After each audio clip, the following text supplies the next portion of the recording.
Hey there, cool cats. Happy Friday. Today I'm going to share with you one of my favorite stories when I was a kid. I love this story and I love the pictures even more. It's called Andrew Henry's Meadow.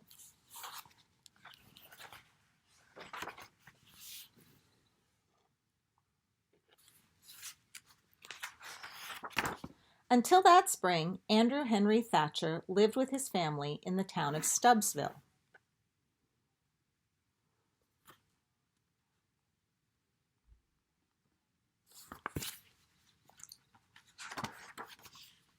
He had a father and a mother and two older sisters named Marion and Martha. The girls were always with each other. He also had two younger brothers named Ronald and Robert. They were always with each other too. Andrew Henry was in the middle. He was always with himself, yet he didn't mind. He had plenty of things to do. Mrs. Thatcher was usually busy in the kitchen, but Mr. Thatcher was tired when he came home from work. He liked to read the paper and have things quiet. Marion and Martha liked to sew or try new ways to wear their hair. Ronald and Robert liked to play with toy cars and coloring books.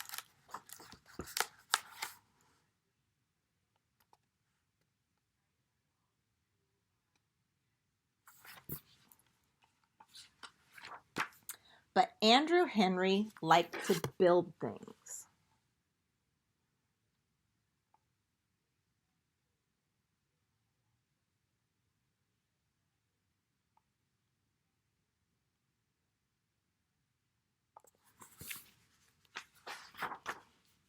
Mrs. Thatcher was unhappy when Andrew Henry built a helicopter in the kitchen. The helicopter had many fine features. Nevertheless, she said to him firmly, "Andrew Henry, I have work to do. You must take that thing out of the kitchen."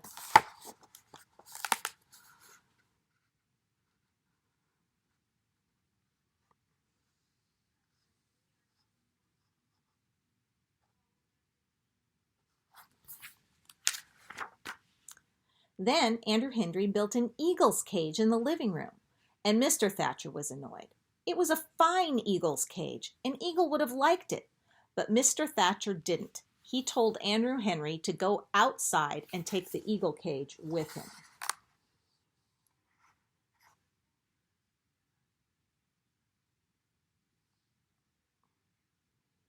When Marion and Martha saw the merry-go-round Andrew Henry had hitched up to the sewing machine, they were upset. It went around nicely, too, but they told him to unhitch it and to do it right now.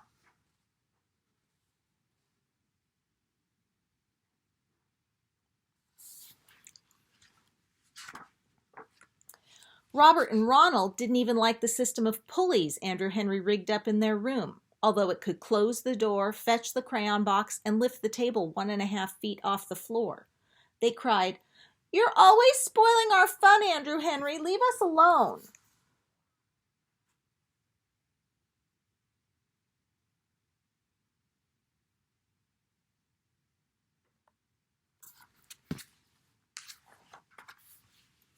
Andrew Henry thought about it more and more, and one fine spring morning he made up his mind.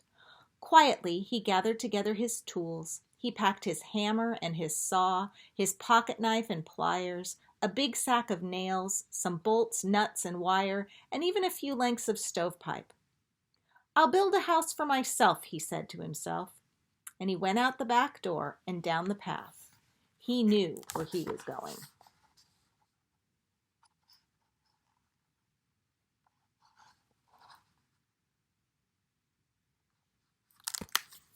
No one saw Andrew Henry leave, except the Thatcher's dog, Sam. As usual, Sam started to follow Andrew Henry, but this time Andrew Henry told him firmly that he must stay home. Sam was a good dog, so he sat down by the gate in the shade of the lilac bush and watched until Andrew Henry was out of sight.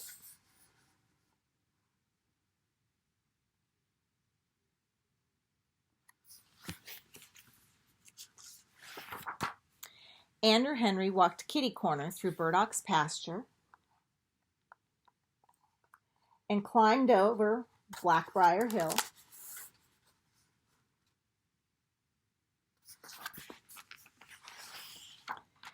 Then he went out across Warzybski's swamp and in through the deep woods.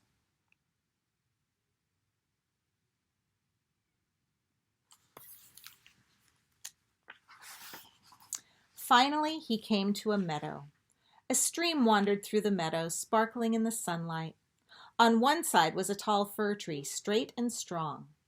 Andrew Henry walked right over to the fir tree. He dropped his tools beside it and looked the ground over. "Here is where I'll build my house," he said.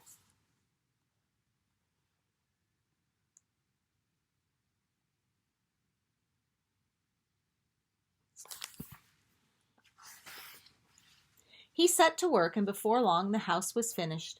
The walls were made of clay and rocks and poles. The roof was made of fir boughs, and outside one window there was a fine landing field for dragonflies. But Andrew Henry wasn't alone for long.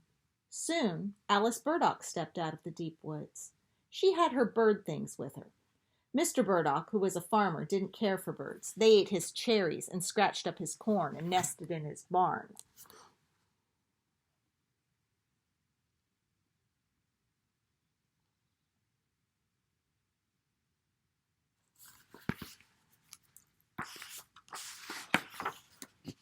He put scarecrows in the cornfield and tied tin cans in the cherry trees to scare away the birds.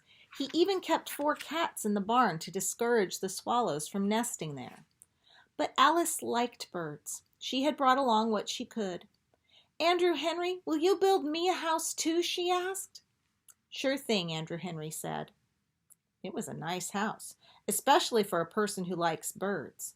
A ladder climbed straight up the trunk of the old tree to the house. There were plenty of bird baths and feeding stations. There were bird houses and a balcony for watching birds, and even a handy rest for Alice's binoculars when she wasn't using them.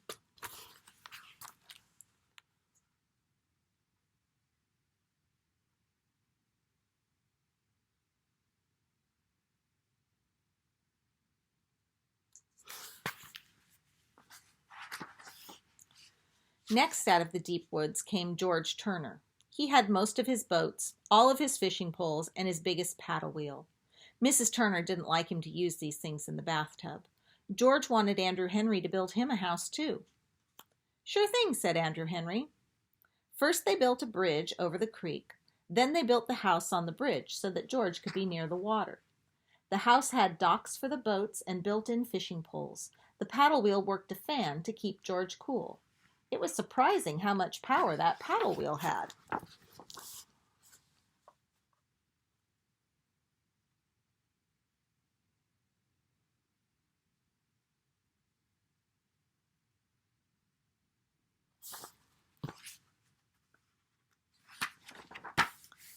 Then Joe Pulaski arrived. They built him a dugout. The door was on the roof and the chimney stuck out of the ground. Joe wanted an underground house so that his pets would be comfortable. He had gray mice and white mice, a pet mole, and a pair of brown rabbits. The house had rooms and passageways for his pets. The mole's passageways were wonderfully misleading.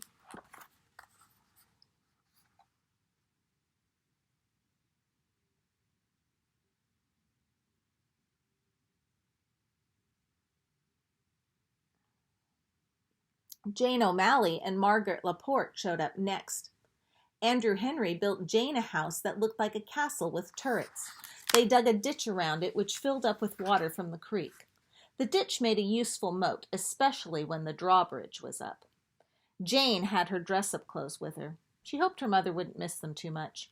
She explained that they made her feel like Lady Jane instead of just plain Jane.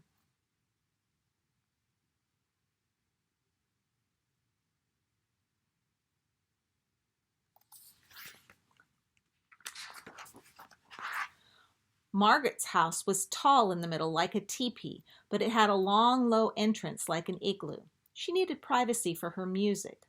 Visitors had to crawl in on their stomachs.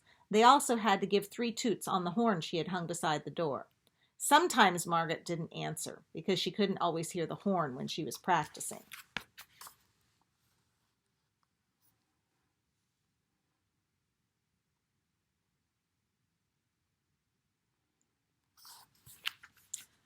Down the hill, across the swamp, and into the woods came 3 more children. Sarah Lerner had a cookie sheet full of mud cakes her mother made her take out of the oven. Don Peterson had a dresser drawer full of dandelion seeds he'd been saving to use for parachutes. Stanley Hayes had 2 racing toads his father wouldn't let him keep in the basement.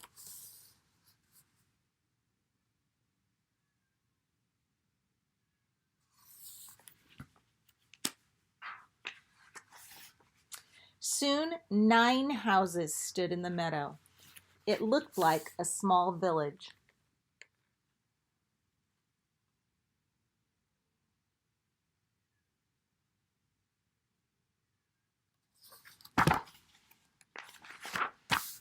But in Stubbsville, the Thatchers were looking for Andrew Henry, and the Burdocks were looking for Alice. Soon the Turners, the Pulaskis, the O'Malleys, the Laportes, the Lerners, the Petersons, and Hayes all began looking for their missing children. For 4 days and 4 nights, everyone searched frantically. They hunted in the fields and the barns, the buildings, the vacant lots, but the children could not be found.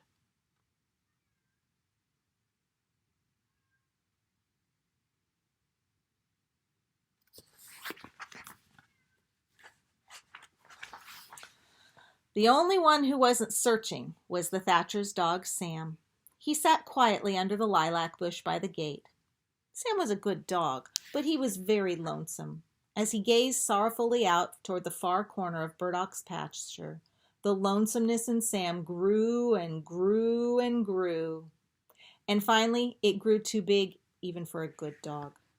On the morning of the 5th day, Sam raised his head and poured out a long, aching howl. He sprang to his feet and raced for the near corner of Burdock's pasture.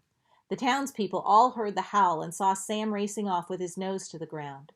"The dog has found their trail! Follow Sam! Hooray for Sam!" Sam ran kitty-corner through Burdock's pasture. The fathers and the mothers and the sisters and the brothers, even the cats and dogs of the missing children, all ran kitty-corner after him.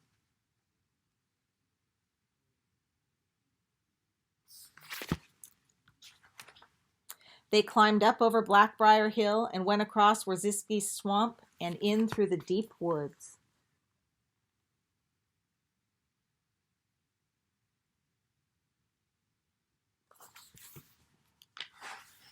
Until they came to a meadow. It was Andrew Henry's meadow. There were the children.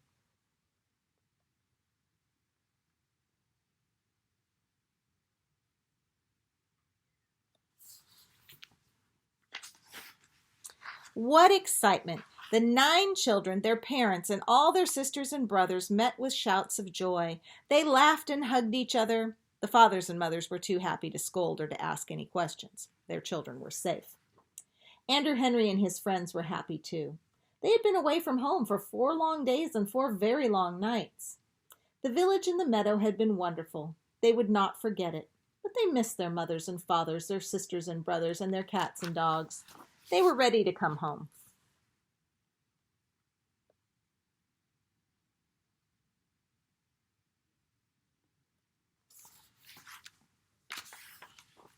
The Thatchers gave Andrew Henry the corner of the basement behind the furnace just to build things in.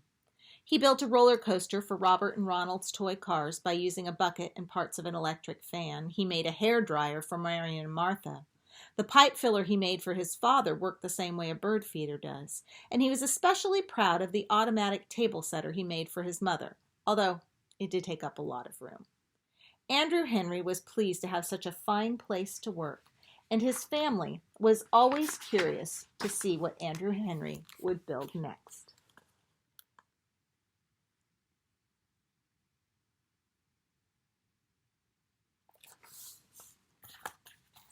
Maybe you should use your imagination and see what you can build following Andrew Henry's model. I hope you enjoyed this story. This was always one of my favorites.